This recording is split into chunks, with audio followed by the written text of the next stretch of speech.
Hai, saya Marta Suherman. Hari ini kembali ke sesi Q&A dan saya akan menjawab satu pertanyaan yang sudah saya pilih. Dan pembahasan kali ini adalah mengenai birding fotografi buat kamu para pemula.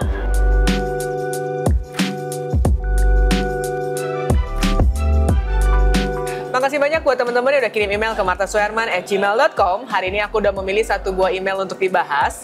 Dan email yang saya pilih adalah email dari Resa Sahartian. Nggak bisa resa@gmail.com. Gemes ya emailnya. Halo Mbak Marta, saya Resa Sahartian. Sempat gemar fotografi dan aktif motret 2005 sampai 2010 menggunakan kamera analog SLR Yashica FX3 dan lensa fix 50 mm. Sudah lama gantung kamera karena hobi lain, namun karena menonton YouTube channel Mbak Marta, hobi saya kembali menyala. Terima kasih Mbak karena sudah menginspirasi sejak Juli 2024. Saya kembali aktif memotret terutama birding. Saya mulai lagi investasi Canon EOS R RP dengan lensa kit RP 24105 mm. Mohon share tips untuk fotografi birding. Sekali lagi terima kasih, salam Resa. Sebelum saya masuk ke pembahasan kali ini, saya ingin mengucapkan makasih banyak buat teman-teman yang selalu mensupport channel ini, buat teman-teman yang selalu share bagi teman-teman lain yang sedang belajar fotografi dan juga informasi-informasi tentang industri kreatif. Dan juga buat teman-teman di sini yang mungkin menanyakan apakah saya ada jasa fotografi, videografi, dan juga social media management, teman-teman bisa kontak ke nomor di bawah ini, nanti akan dibantu oleh administrasi saya. Demikian juga buat teman-teman yang menanyakan apakah saya bisa dipanggil untuk kebutuhan kampus, perusahaan, ataupun komunitas. Dan di sini foto yang dikirimkan oleh Resa ada sekelompok burung ya. Di sini burungnya cantik-cantik banget ya. Mungkin aku akan share beberapa tips fotografi khususnya untuk birding buat teman-teman yang lagi belajar foto-foto burung nih. Karena kita tahu di Indonesia pastinya negara tropical seperti ini pasti banyak banget burung-burung yang eksotis. Di sini aku akan coba share buat teman-teman yang sedang belajar foto birding, kira-kira apa aja sih yang dibutuhkan. Yang pasti kalau kita bicara tentang kamera, teman-teman di sini pasti membutuhkan kamera dengan frame per second yang cukup tinggi ya. Tujuannya apa? Supaya kita tidak kehilangan momen. Karena seperti kita tahu, motret binatang, motret anak-anak, ataupun serangga yang bergerak dengan cepat, pasti kita butuh dengan kamera-kamera dengan frame per second yang cukup tinggi gitu. Nah di sini selain kita membutuhkan frame per second yang cukup tinggi, kita juga pastinya membutuhkan fasilitas dari lensanya sendiri. Jadi lensa yang biasanya dipakai oleh teman-teman yang melakukan foto birding biasanya adalah telefoto ya. Lensa-lensa yang tele dengan focal length yang cukup panjang, biasanya di atas 200 mm, bahkan bisa mencapai 500-600 gitu ya, tergantung dengan seperti apa visual yang kita ingin hasilkan. Nah, di sini mungkin ada juga beberapa hal yang teman-teman harus ketahui juga ketika kita motret sebuah foto birding, apalagi kalau kita mengambil birdingnya ini di alam terbuka ya. Ada beberapa mungkin komunitas-komunitas tertentu yang memang memotretnya di dalam lingkungan yang dikondisikan. Misalkan kita bicara tentang kebun binatang gitu ya, di mana di sana burungnya itu memang di dalam satu ruangan, pastinya akan jauh lebih mudah ketimbang kita motret yang di alam luas. Atau ada juga beberapa komunitas yang kita tahu bahwa mereka memotret biasanya di dalam satu buah ruangan yang seperti studio gitu, di mana mereka memang mengkondisikan supaya photoshootnya ini seperti photoshoot dalam studio. Tapi kalau teman-teman di sini memotret dalam alam bebas, pastinya banyak banget challenge-nya.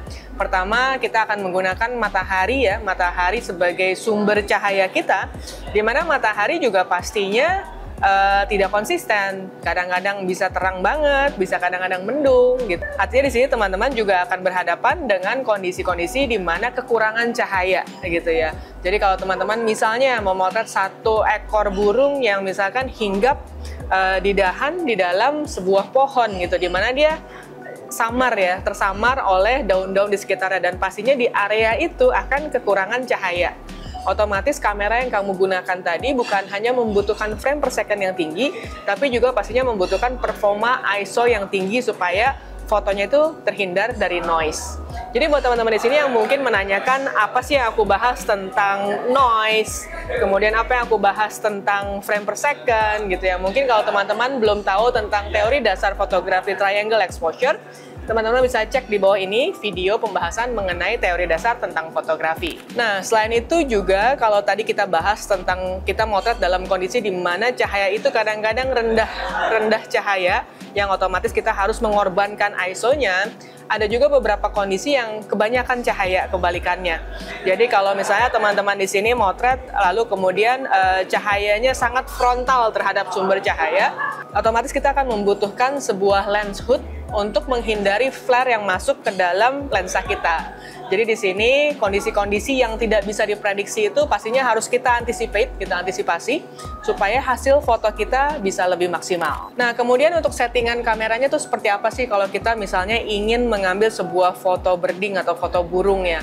Karena dia adalah objek yang bergerak sangat cepat, otomatis kita juga membutuhkan shutter speed yang cukup tinggi. Shutter speed yang cukup tinggi ini bisa di atas 1/500, 1/1000 gitu ya, tergantung dari kecepatan si binatang tersebut. Jadi di sini mungkin saya bisa rekomen teman-teman bisa mencoba di atas 1/1000 supaya bisa mendapatkan binatang yang terbekukan dengan sempurna. Dan pastinya kalau kita ngomong birding ya, itu ada musim-musimnya tertentu di mana burung-burung ini mungkin akan keluar dari sarangnya dan juga mungkin akan bertembangan di mana-mana, dan juga lokasi-lokasi yang harus teman-teman ketahui. Jadi di sini pasti teman-teman udah nggak asing lagi ya dengan komunitas yang biasa melakukan hunting bareng untuk foto birding gitu ya. Bagaimana kita meng-capture sebuah momen di mana burung ini melakukan aktivitas.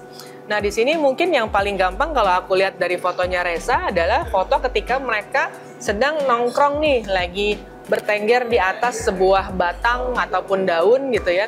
Nah itu pose yang menurutku yang paling mudah untuk diambil pada saat teman-teman mengambil sebuah foto birding. Kenapa? Karena ketika mereka sedang duduk di sana gitu ya, sedang istirahat di sana, otomatis lebih sedikit pergerakannya. Berbeda kalau teman-teman memotret ketika mereka lagi take off gitu ya, atau landing. Jadi teman-teman mungkin tahu kalau burung ketika mereka ingin terbang, mereka akan bersiap-siap untuk terbang. Kemudian mereka akan landing lagi pada sebuah dahan atau sebuah tempat gitu ya. Nah di sini momen-momen itulah yang biasanya diincar oleh fotografer. Jadi bukan cuma sekedar pose yang diam di ranting aja, tapi juga adegan-adegan tersebut. Yang pastinya yang sangat challenging adalah ketika teman-teman mengambil seekor burung yang sedang terbang gitu ya. Karena kita nggak tahu mereka akan terbangnya kemana, lalu pose apa yang akan kita dapatkan. Nah di situ pastinya teman-teman butuh banyak banget latihan supaya bisa mendapatkan momen-momen terbaik tersebut. Karena ada kalanya aku juga udah pernah nyoba gitu ya foto birding, ketika nyoba ternyata burungnya kepotong, misalkan kepalanya udah keburu lewat atau kakinya belum nyampe, jadi nggak center. Jadi ada kalanya kita juga harus mempertimbangkan secara komposisi, kira-kira di komposisi seperti apa supaya burung ini bisa terekam secara utuh. Ada satu hal yang mungkin teman-teman harus pertimbangkan, apalagi zaman sekarang kamera sudah sangat canggih, kita butuh juga yang namanya autofocus tracking nih, AF tracking. Kalau teman-teman tahu di beberapa tipe kamera itu memang ada yang didesain khusus untuk kebutuhan-kebutuhan memotret high speed, untuk kebutuhan-kebutuhan memotret momen yang sangat cepat gitu. Di sini teman-teman pasti akan dilengkapi dengan fasilitas seperti autofocus tracking, 3D tracking gitu ya. Dimana pastinya setiap brand memiliki feature yang berbeda-beda. Biasanya zaman sekarang mereka udah membedakan nih antara subjek yang difotonya itu apakah manusia, binatang, ataupun kendaraan gitu. Atau bahkan ada yang double, ada yang orang dengan binatang. Misalnya kalau teman-teman motret orang berkuda, itu kan ada binatangnya, ada orangnya gitu ya, otomatis dia akan nge-tracking dua-duanya. Jadi udah canggih banget teknologi zaman sekarang, dan buat teman-teman di sini bisa memaksimalkan fasilitas tersebut supaya hasil foto kamu lebih maksimal. Jadi secara focusing teman-teman bisa ngeset ke 3D tracking, atau teman-teman bisa juga set di autofocus continuous supaya kalau misalkan ada satu momen burungnya mungkin terbangnya bukan dari kiri ke kanan lagi, tapi dia datang dari belakang mengarah ke kamera kita supaya fokusnya tetap attach atau nempel di mata mereka. Itu teman-teman bisa menggunakan autofocus continuous. Karena biasanya dalam sebuah foto yang paling penting kalau teman-teman memotret binatang, memotret orang adalah di bagian mata. Jadi make sure fokus kamu itu jatuh pada bagian mata. Nah, kemudian pertanyaan berikutnya, kira-kira foto birding yang bagus tuh kayak gimana? Balik lagi, dalam fotografi itu semuanya sangat-sangat subjektif. Belum tentu teman-teman bilang bagus. Tapi ada beberapa poin yang mungkin yang sangat basic, yang sangat higienis kita sebutnya, yang memang sudah mutlak harus dimiliki. Yang pertama adalah fokus ya. Pastikan foto kamu itu terekam dengan fokus yang sangat baik. Kalaupun memang ada teknik-teknik tertentu yang memang sengaja membuat sebuah gerakan-gerakan gitu ya, itu sah-sah aja kalau teman-teman memang merencanakan untuk membuat seperti itu. Karena ada beberapa momen yang memang sengaja dibuat seperti lukisan, jadi bentuknya seperti kuas gitu ya. Memang dibuat momennya itu bergerak. Tapi kalau teman-teman di sini ingin mendapatkan foto yang tajam, pastikan itu memang tajam sesuai dengan yang kamu inginkan. Dan di sini juga menjadi satu daya tarik tersendiri kalau teman-teman memiliki bokeh yang sangat indah, bokeh yang creamy. Kenapa? Karena ketika misalnya burung itu misalkan sedang hinggap di satu buah ranting, lalu kemudian backgroundnya itu daun banyak banget, itu pasti akan mendistract ya, karena kayak semuanya tajam. Lalu kemudian kita nggak tahu fokus mana yang harus kita lihat gitu, karena dia terdistract dengan background yang terlalu ramai. Jadi kalau teman-teman memiliki foto dengan bokeh yang cukup baik, itu biasanya cukup menarik karena mengisolasi burung tersebut dari backgroundnya itu sendiri. Dan di sini juga otomatis salah satu poin yang penting adalah teman-teman harus make sure burung ini stand out. Jadi ada beberapa burung yang memang warnanya mungkin agak sedikit tersamar dengan warna daun-daunan, ranting gitu ya. Sehingga pada saat kita melihat satu buah foto, kita nggak bisa ngelihat, oh ini tuh ada burungnya ya, ternyata kesamar dengan ranting-ranting dan sebagainya. Jadi teman-teman harus make sure foto yang disampaikan itu memang jelas. Nah, berbeda dengan lensa-lensa yang digunakan untuk potret, lensa tele itu sedikit berbeda perhitungan diafragmanya. Jadi kalau misalkan teman-teman memotret untuk potret itu pasti kita menggunakan f1,4, 1,8 gitu ya. Tapi kalau teman-teman menggunakan untuk sebuah foto tele, biasanya udah sampai di sekitar f4 atau 5,6 tuh udah keren banget. Tapi yang pasti teman-teman harus tahu juga secara pricingnya, biasanya juga harganya lumayan untuk investasinya. Jadi kalau teman-teman memang serius dalam foto birding, mungkin itu worth banget untuk diinvestasikan. Nah, kemudian selain itu, setelah kita bicara tentang lensa dengan bokehnya, kita juga pastinya yang tadi aku sempat sebutin juga bahwa komposisinya itu menjadi satu hal yang sangat penting. Kalau teman-teman mungkin ingin fokus terhadap binatangnya aja, burungnya aja, artinya teman-teman tidak perlu mengambil sisi bagian lain yang banyak menginformasikan tentang bagian backgroundnya. Nah, selain itu teman-teman juga bisa mengeksplorasi, mencoba mencari banyak sekali referensi, misalkan adegan-adegan posenya burung tuh kayak gimana aja sih. Kayak tadi sebelumnya aku pernah jelaskan bahwa dalam sebuah foto misalkan dia bisa aja sedang lagi bertengger, lalu kemudian lagi lepas landas, terbang, kemudian landing lagi. Nah, ini juga pastinya teman-teman harus coba pelajari tentang karakter dari burung-burung itu sendiri. Kira-kira burung-burung ini karakternya kayak gimana sih? Kalau kita bicara bahwa burung makau tuh karakternya kayak gimana, hummingbird tuh kayak gimana gitu, kingfisher seperti apa.